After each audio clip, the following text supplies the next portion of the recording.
देखिए, आपको ही पता है दिल्ली के अंदर में 2014 में आम आदमी पार्टी का घोषणा हुआ था। जब पार्टी पहली बार सरकार बनाई थी सत्ता के अंदर में दिल्ली के अंदर में, तो केजरीवाल जी ने कहा था कि हम सिक्योरिटी नहीं लेंगे, गाड़ी नहीं लेंगे, बंगला नहीं लेंगे। उन्होंने सारी चीजें एक पब्लिक को गुमराह किया। दूसरी चीज उन्होंने कहा कि हम महिलाओं के लिए बसें फ्री करेंगे, बिजली फ्री करेंगे। जो भी उन्होंने काम किए, आज के जो टाइम है 10 साल बाद दिल्ली के अंदर में 10 साल उनकी सरकार रही है। 10 साल के अंदर में उन्होंने जनता को बेवकूफ बनाया है। क्योंकि आपको सिंपल सी चीजें पता है कि अगर हर घर में 200 यूनिट बिजली आप फ्री दे रहे हैं, और आज के टाइम पे बिजली बिल्कुल भी फ्री नहीं है, तो जब तक इन्होंने दिल्ली सरकार ने जब तक मेरे हिसाब से बिजली फ्री दी है, आज किसी के घर में चले जाओ, गरीब झुग्गी झोपड़ी कहीं भी आप चले जाओ, तो जो बिजली के बिल जीरो आ रहे थे, आज के टाइम में किसी के 3000 आ रहे हैं, किसी के 4000 आ रहे हैं, किसी के 5000, इस तरह के बिजली के बिल ट्रिपल जोड़ के आ रहे हैं। तो मेरे हिसाब से दिल्ली सरकार ने जो 10 साल में कुछ साल 7-8 साल तक जो बिजली फ्री दी है, उस चीज को आज मेरे हिसाब से वो भरपाई कर रही है ब्याज वसूल करके। और दिल्ली में जितने भी आपने देखा होगा, कूड़ेदान देख लीजिए, चाहे बुराड़ी मुकुटपुर विधानसभा के पास में है, कूड़ेदान का उन्होंने बोला था कि हम इस कूड़ेदान को हटाएंगे, जमुना साफ करेंगे। आज भी दिल्ली के अंदर में 99.9% इतना प्रदूषण है कि दिल्ली के अंदर में कि सांस लेने में भी हमें प्रॉब्लम होती है। तो हमारी एनवाईपी सरकार जब आई है दिल्ली में, तो हमने पार्टी का एक एजेंडा फॉर्मूला हमने लगाया है कि जो गरीब है,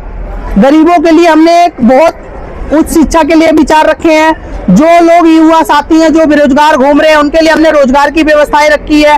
और हमारा एक वसूल है कि आपने देखा होगा रेहड़ी पटरी, जगह जगह जो रेहड़ी पटरी वाले बैठे रहते हैं, पुलिस वाले आते हैं, एमसीडी वाले बहुत तंग करते हैं उनको, तो हमने उनके लिए एक राजा सैलेश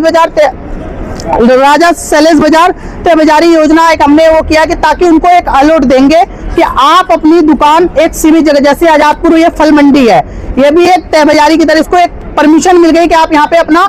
बिजनेस हो चाहे व्यवसाय जो भी आप कर सकते हैं। तो उनके लिए भी हमने एक कमेटी बना रखी है कि इस तरीके से हमने एक फॉर्मूला और भी हमने बीच में डिस्कस किया था कि CRW लाएंगे। अब CRW का हमने क्यों फॉर्मूला डिस्कस किया, क्योंकि हमारा पता है कि आज के टाइम में कोई भी जाता है, किसी के आधार कार्ड में प्रॉब्लम आती है, किसी के वोटर ID कार्ड में दिक्कत आती है, किसी का नाम में मिस्टेक आता है,